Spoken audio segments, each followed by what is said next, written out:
Hey guys, it is 12:45 a.m. I am slightly sunburned from working on the shed, and I've been programming all night, and I've decided to make a video blog. I think I'm only doing this to provide evidence in court at some point of my slow fall into insanity. So, Planetfall. So the biggest thing I've been working on for the last week or so, unfortunately only for the last week or so because my job decided to do this wonderful trick where it asked me to stay till 8 p.m. at night because of other people's mistakes. But that's an entirely different matter. I've mainly been working on this thing about giving and trading inventory items, which is it's a surprisingly complicated task because we don't want to rely on anyone having a always-on internet connection. So we need to figure out how we're going to make it so you transfer codes to one another, and there's lots of different ways of doing that. It's just none of them are particularly good. One of the ones I really wanted to do was something called near field communication, in which you've noticed this probably with checkout counters where you just tap your phone up against it. It's where you use basically it's a localized signal that only goes a few inches, in which you can take two devices and tap them together and they transfer information to one another, which is pretty fucking awesome. The problem with that is that while it's extremely common on phones, it's not necessarily on all phones, and there's actually very few tablets which do it. The Nexus series does, but nobody else. So we couldn't use that. We couldn't use any type of on-the-fly Wi-Fi because that gets even more complicated, and how do you know who you're targeting? So, and also it's a huge energy drain. So what we ended up doing is we ended up so that you could go in and you scan a code on someone else's device, and then both of you have to hit that you accepted it.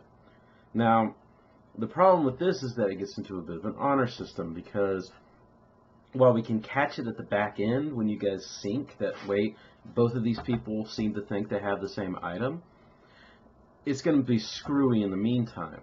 So the players have to discipline themselves, like, okay, I'm going to scan this, and you're going to scan that, I'm going to hit accept, you're going to finalize, it's going to be fine. So if you go into the app now, there's going to be a few changes, I'll show those to you in a second.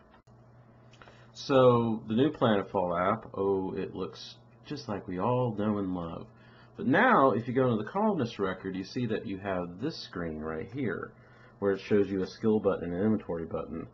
Also, people playing the home game might figure out that the inventory buttons are getting bigger as I'm designing new interfaces. The older interfaces are going to get a bit of a workover too, in order to make it so that things are easier to hit around. But so you go into skills, right? And you now get this fun little list of skills that you can scroll up and down on. And when you click on them, you get descriptions of them. This also opens it up so that we can have skill-specific actions. Hey, people with gathering and stuff, wouldn't it be nice if that was automated? More on that as time goes on. But then you go into inventory. Now you go in the inventory, I don't have very much. I have a med kit, and it tells me a description of med kit, but then you see this fun button down here, give item, the source of all my troubles. So I hit give item, and there's a QR code there that I'm not showing you because you guys will scan it, where you go in, whatever, it won't do anything. Someone else has have to scan that using the scan button, then he will accept the item and you'll hit finalize transaction. What this does is independently on both machines, it both removes it from your inventory and adds it to his, and it adds it to a queue that gets updated to the database on the server when that change is going to happen. So when you resync, it says, oh, by the way, I got this from Bob over here. Give it to me in the actual database now instead of just doing it live. So this can lead to problems if someone finalizes transaction, they lose an item, but the other person doesn't accept it. It can get kind of weird. So we're going to have to watch this one. It might get weird as time goes on. Then we might have to come up with a better system. I technically could fix it by having you scan the code and then another code comes up and you scan it, and that's how you verify everything. But still, there would have to be some sort of button mashing to make sure everyone's confirmed on it. So ultimately what we're going to have to do is be just vigilant and not screw that up. Otherwise the STs are going to have to go in and fix that in the back end. So, que sera, sera. So that's the big development. Now, the other thing I'm going to hope to introduce in the next, maybe this week, maybe later, is the concept of resources. Now, currently we have inventory items.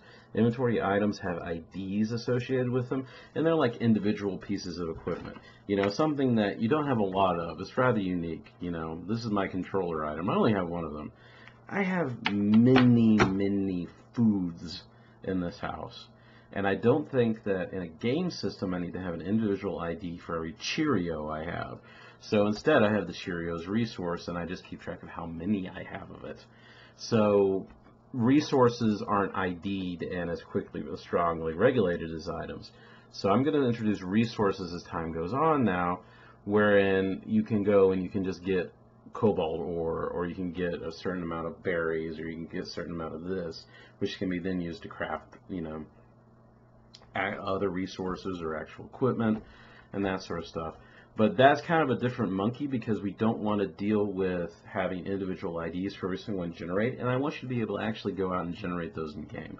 I want you to be able to go out and say, okay, I'm doing this, and a countdown hits, because we already have the countdown actions.